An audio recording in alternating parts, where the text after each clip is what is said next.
오늘 하나님 말씀 구원받기 위해 해결받아야 할 두 가지 문제라는 주제를 가지고 함께 말씀을 나눌까 생각합니다.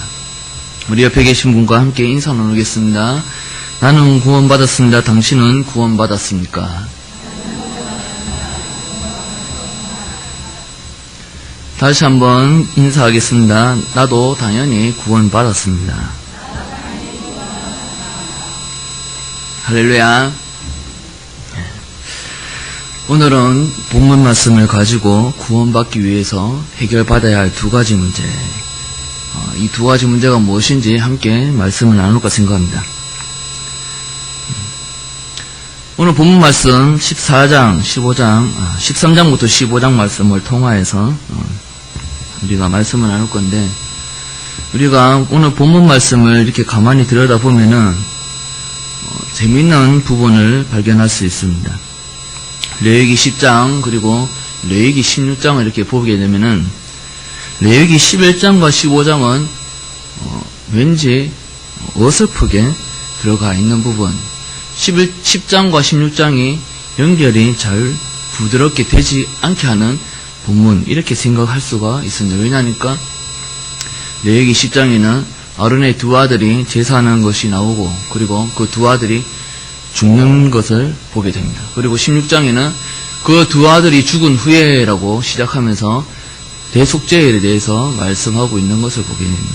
그래서 11장과 15장이, 11장부터 15장이 빠지고 차라리 10장에서 바로 16장으로 연결되면은 좀 더 자연스럽지 않나, 이런 생각을 하게 됩니다. 그런데 왜 11장에서부터 15장을 본문에 삽입하였는가? 우리가 11장에서 15장은 정결법에 대해서 말씀하는 걸로 잘 알고 있습니다.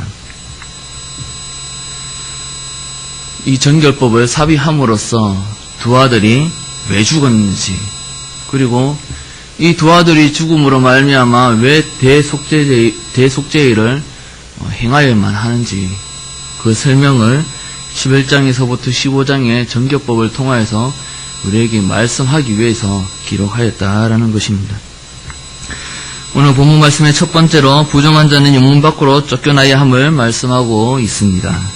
레위기 14장 17절에서 18절 말씀에 손에 남은 기름은 제사장이 정결함을 받을 자의 오른쪽 깃뿌리와 오른쪽 엄지손가락과 오른쪽 엄지발가락 곧 속죄물의 피 위에 바를 것이며, 아직도 그 손에 남은 기름은 제사장이 그 정결함을 받는 자의 머리에 바르고 제사장은 여호와 앞에서 그를 위하여 속죄하고 라고 말씀하고 있습니다. 방금 읽은 말씀에 정결의식 행하는 것에 대해서 말씀하고 있는데, 이 정결법을 이렇게 가만히 보면은 피부병에 걸리는 사람, 그리고 그 뒤에 보면은 그 곰팡이, 이러한 것에 대해서 부정하게 되는 이러한 것들을 보게 되는데, 14장에서는 피부병에 걸리게 되면은 영문 밖으로 쫓아내야 된다라고 말씀하고 있습니다. 왜 쫓아내야 되냐 하니까, 이는 부정하기 때문에 이 부정한 자로 영문 안에 있으므로, 진 안에 있으므로 성막과 그리고 진이 이스라엘이 부정하게 될까봐, 더럽힘을 받게 될까봐, 그래서 영문 밖으로 쫓아내야 된다라고 말씀하고 있다라는 것이죠.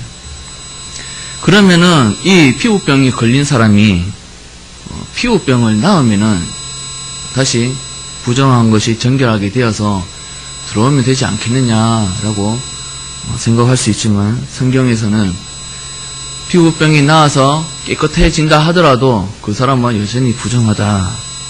그래서 정결하게 하기 위해서는 정결의식을 행하여야 한다라고 말씀하면서 방금 읽은 말씀에 기록된 말씀이 기록되어 있습니다.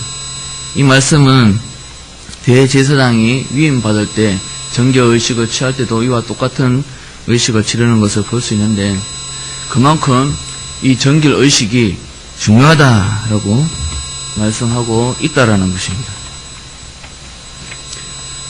그러면 이 정결의식을 행하고 나면은 진 안으로 들어올 수 있느냐, 다시 성문 안으로 들어올 수 있느냐라고 생각할 때에 성문 안으로 들어올 수 없다라고 말씀하고 있습니다. 우리가 의무적으로 드려야 하는 제사, 속건제, 속죄제, 번제, 소제, 이 네 가지 제사를 하나님께 드려야지만 성문 안으로 들어올 수 있다라고 말씀하고 있다라는 것이지요. 우리가 여기서 이 피부병을 걸림으로써 부정하다라는 것을 보았을 때에 우리가 죄로 인하여서 더러워졌을 때에 하시는 말씀으로 우리가 볼 수가 있습니다. 그러면 피부병이 나왔을 때에 정결케 되어지는 것이 아닌가 했을 때에 그때는 정결의식을 행하여야 한다라고 말씀하고 있다는 것이죠. 우리가 죄를 지었을 때에 우리가 하나님 앞에 정결함을 받아야 한다라고 말씀하고 있다는 것입니다. 그러면 우리가 정결하면은 우리가 죄에 대해서 자유함을 누리지 않느냐? 그러면 다시 우리가 진 안으로, 영문 안으로, 성소로 들어갈 수 있지 않느냐라고 생각할 수 있는데, 그런데 성경은 그렇지 않다라고 말씀하고 있다라는 것입니다. 정결하게 될지라도, 죄에 대해서 용서함을 받을지라도, 우리가 진 안으로 들어올 수 있는, 다시 이야기해서 하나님 나라로 들어올 수 있는 그러한 조건이 충족되지 않는다라고 말씀하고 있다라는 것입니다. 우리가 구원을 받기 위해서는 예수님을 믿고 예수님 때문에 예수님께서 대속하심으로 말미암아 우리의 죄를 용서함 받아서 우리가 하나님 나라에 임할 수 있다. 우리가 구원을 받을 수 있다라고 생각하고 있지만 성경은 죄 용서 받는 것만으로 우리가 하나님 나라에 갈 수 없다라고 말씀하고 있다라는 것입니다. 왜 갈 수 없는가라고 생각할 때에 우리가 지금 이 시대는 은혜 언약 아래에서 살고 있지만 우리가 맨 처음 하나님과 맨 처음에 언약 맺었을 때에는 은혜 언약이 아닌 행위 언약으로 맺어졌기 때문입니다. 두 번째로 우리 해결되어야 할 문제는 죄뿐만이 아님을 말씀하고 있습니다. 우리가 맨 처음 하나님과 언약 맺었을 때의 그 당시로 돌아가면 창세기 2장 17절 말씀에 선악을 알게 하는 나무의 열매는 먹지 말라. 내가 먹는 날에는 반드시 죽으리라 하시니라 이렇게 말씀하고 있습니다. 이 말씀을 우리가 가만히 보게 되면은 열매를 먹지 말라라고 하신 하나님의 명령을 보게 됩니다. 그러나 하나님께서 말씀하신 명령은 먹지 말라라고 하신 말씀뿐만 아니라 먹게 되면은 반드시 죽는다라는 명령까지 함께 하고 있습니다. 사실은 아담과 하와가 하나님께서 먹지 말라고 하신 열매, 선과 악을 알게 하는 열매를 먹지 않는다면은 반드시 죽으리라 하신 말씀에 그 지킬 의무는 없습니다. 그러나 아담과 하와가 그 열매를 먹지 말라 하셨던 그 명령에 어겼을 경우에는 반드시 죽으리라 하신 그 명령에 따라야 한다라는 것이지. 우리가 죄에 대해서 사함을 받고 깨끗하게 되는 것은 반드시 죽으리라 하신 말씀에 해결되어지는 것뿐이지 열매를 먹지 말라 하신 말씀에는 해결을 받지 못했다라는 것입니다. 그래서 이것을 해결하기 위해서 하나님께서 우리를 구원하시기 위해서 주신 언약이 바로 은혜 언약인데,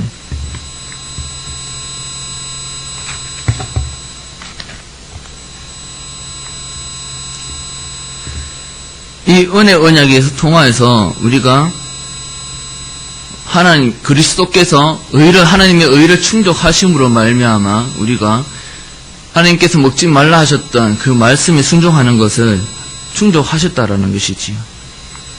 레위기 15장 31절 말씀에 너희는 이와 같이 이스라엘 자손이 그들의 부정에서 떠나게 하여 그들 가운데 있는 내 성막을 그들이 더럽히고 그들이 부정한 중에 죽지 않도록 할지니라 이렇게 말씀하고 있습니다. 31절은 앞부분에 보면은 그들의 부정에서 떠나게 하여 이렇게 말씀하고 있는데, 여기서 떠나게 하여라는 말은 나시린이라는 단어와 동일한 단어가 사용되어집니다. 나시린은 구별된 자라는 뜻을 가지고 있는데, 부정에서 떠나게 하여라는 것은 부정에서 구별되어라. 거룩한 자가 되어라. 날신인으로 살아라. 거룩한 성도로 하나님의 의를 충족하여라 라는 말씀을 가지고 있다라는 것입니다. 레위기 12장에서 우리가 이미 우리 안에 선한 것이 없다라는 것을 우리가 확인하였고, 그리고 15장에서는 몸 안에서 유출되는 것이 부정하다라고 말씀하시면서 우리 안에서 나오는 것이 선한 것이 하나도 없다라고 말씀하고 있고, 그리고 레위기 13장 14장 말씀을 통하여서 피부병, 곰팡이 이러한 것들을 통하여서 외부에서부터 들어오는 죄의 유혹에도 우리가 빠질 수밖에 없는 존재이다라는 것을 말씀하고 있습니다. 그리고 이미 아담과 하와를 통하여서 우리는 행위 언약에서는 성공할 수 없는, 행위 언약을 지켜 행할 수 없는 자임을 성경은 증명하고 있다라는 것이지요. 우리는 실패할 수밖에 없고 우리 안에 소망이 없고 한마디로 구제불능인 우리에게 이것을 해결하기 위해서 예수님께서 이 땅에 오셨다라는 것입니다. 세 번째로 이 두 문제를 해결하신 분은 오직 그리스도이심을 말씀하고 있습니다. 마태복음 5장 17절에 내가 율법이나 선지자를 폐하러 온 줄 생각하지 말라. 폐하러 온 것이 아니요 완전하게 하려 함이니라 이렇게 말씀하고 있습니다. 우리가 신약시대에 들어오면서 모든 율법이 폐지되고 예배하는 방법도 다른 방법으로 이렇게 지금 본래 우리가 드리고 있는 예배의 방법으로 바뀌어지고, 그리고 그동안 지켜왔던 여러가지 율법들을 지키지 않는 모습들이 율법이 폐지되어서 우리가 하지 않아도 되는 것이 아니라 예수님께서 이 모든 것들을 완성하셨기 때문에 우리는 주를 믿는 믿음으로 말미암아 그리스도로 연합됨으로 말미암아 그리스도와 연합되는 그 신비 안에 들어감으로 말미암아 우리는 이 율법을 지킬 필요가 없다라는 것을 말씀하고 있다라는 것입니다. 그리스도께서 죄에 대해서 대속하셨고, 그리고 하나님의 의를 친히 성자 하나님인데도 불구하고 그 명령에 다 순종하심으로 말미암아 하나님의 의, 그 모든 의를 성자 하나님께서 다 충족하셨다라는 것입니다.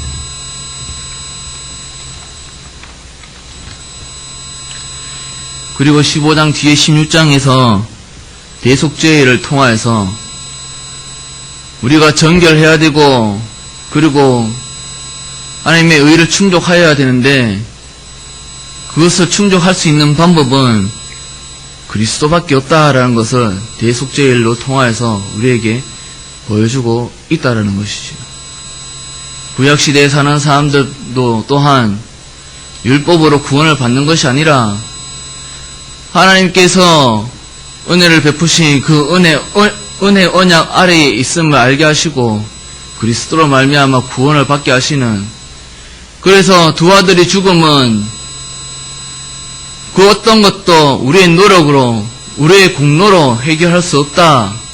그 두 아들의 죽음은 두 아들의 죽음뿐만 아니라 우리가 죽어야 할 문제는 오직 그리스도에게 달려있다라는 것을 말씀하고 있다라는 것입니다.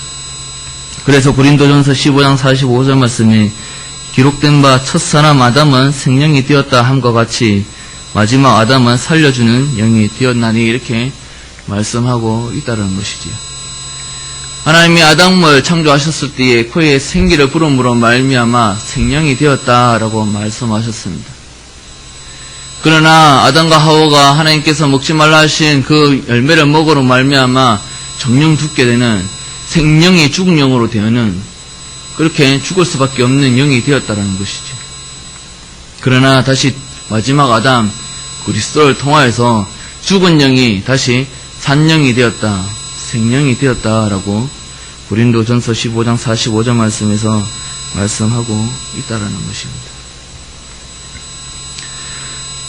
레위기 10장에서부터 16장 말씀을 통하여서 우리에게 주는 말씀은 철저하게 우리에게 선한 것이 하나도 없다, 우리에게 공로는 없다, 우리에게 의인은 없다라는 것을 말씀하고 있다라는 것입니다. 우리가 흔히 이렇게 기도하는 것을 볼 수 있습니다. 하나님, 성령 충만을 주셔서 능히 이것을 감당하게 하여 주시옵소서. 하나님이 주신 능력으로 말미암아 이 모든 것들을 해결할 수 있는 은혜를 허락하여 주시옵소서. 그러나 이 레위기 10장에서부터 16장 말씀을 비롯하여서 이 기도 내용들을 보았을 때는 엄밀히 따지면 잘못됐다라는 것이지. 성령 충만을 통해서 내가 할 수 있게 해주십시오. 이 문제를 해결할 수 있게 해주십시오라고 기도하는 것이 아니라 성령님이 나에게 강권적으로 역사하셔서 내가 하나님 일에 전적으로 쓰임받을 수 있도록 은혜를 부어주십시오 라고 기도하는 것이 맞다라는 것입니다. 1907년 대부흥회, 대부흥운동이 일어나는 것을 우리는 너무나 잘 알고 있습니다. 많은 사람들이 이 1907년 대부흥운동을 성령운동이라고도 이야기합니다. 성령 충만을 받음으로 말미암아 대부흥운동이 일어났다. 한국에서 두 번 다시 찾을 수 없을 만큼 대부흥이 일어났다. 수적인 부흥과 질적인 부흥이 함께 일어났다. 라고 많은 사람들이 이야기하고 있습니다. 이 1907년 대부흥운동은 평양에 있는 장대현 교회에서 시작되었습니다. 이 장대현 교회에서 부흥이 되기 시작하면서 이 부흥의 확산이 온 나라로, 대한민국 전체로, 대한민국뿐만 아니라 온 세계로 퍼져나가는 그러한 역사들을 우리가 볼 수가 있습니다. 그러면 장대현 교회가 대단해서 그런 것이냐? 뭔가 특별하고 획기적인 어떤 행사를 했거나 어떠한 일을 하였기 때문에 그러한 두 번 다시 볼 수 없는 그러한 부흥운동이 일어났던 것인가? 당시 장대현 교회가 부흥했던 일들을 가만히 살펴보면은 그것이 아니다라는 것입니다.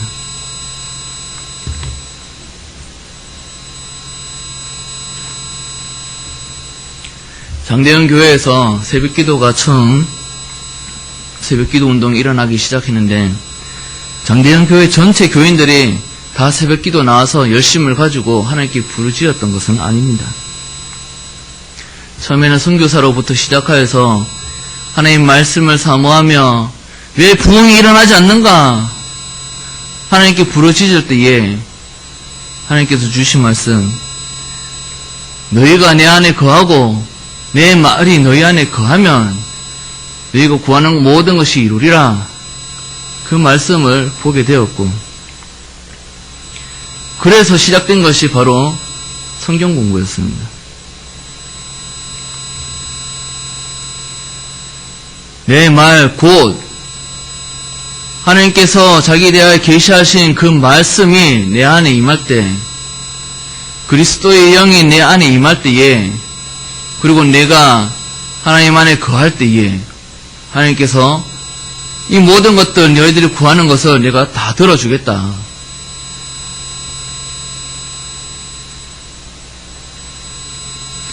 그렇게 시작하여서 한 명이 두 명이 되고, 두 명이 세 명이 되고, 세 명이 네 명이 되고 점차적으로 늘기 시작했다라는 것입니다.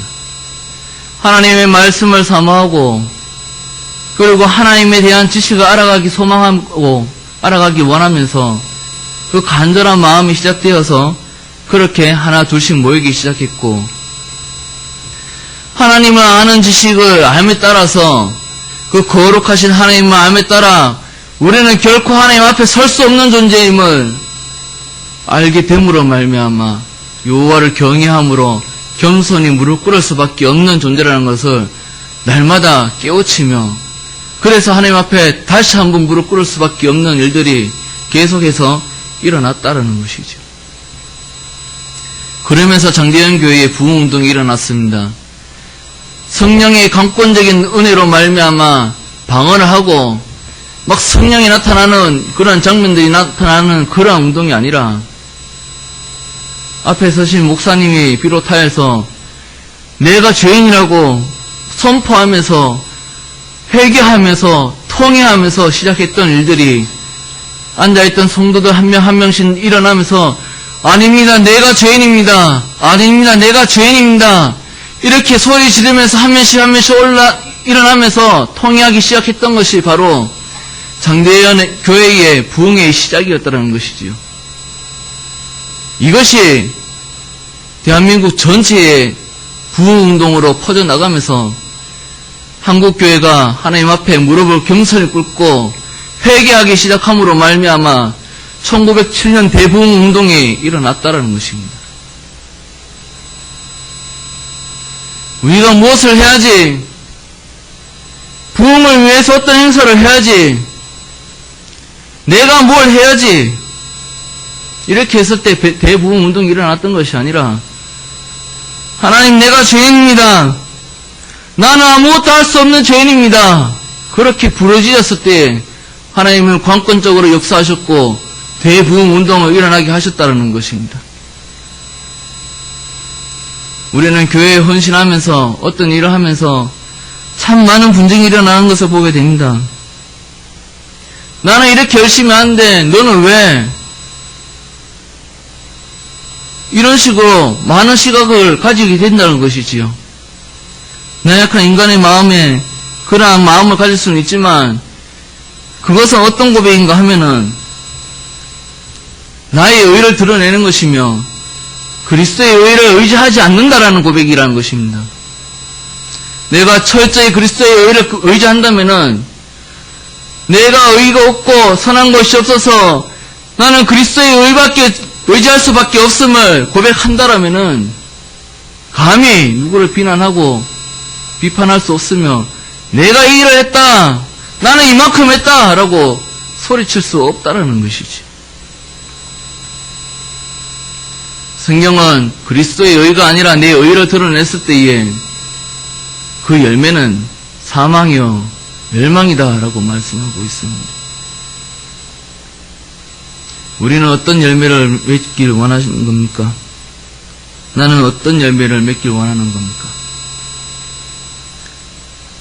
수적인 부흥, 어떻게 하면 더 교회를 키워나갈 수 있을까?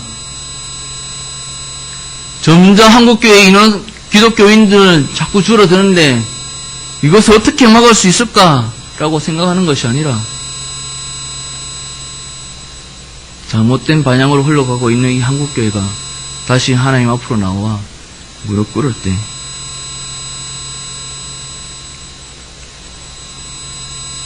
그렇게 부흥하는 한국교회가 되기를 소망하면서 우리는 더욱더 세상의 가치관, 황금물질주의 이러한 사상들을 다 버려두고 신본주의로 돌아와 하나님 앞에 무릎 꿇기를 소망해야 된다는 것입니다.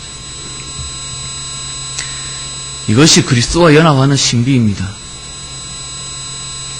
하나님 영이 나에게 임재했을 때 뭐 대단한 일이 일어나고 대단한 현상이 일어나야지만 내가 그리스도와 연합이 이루어지는 것이 아니라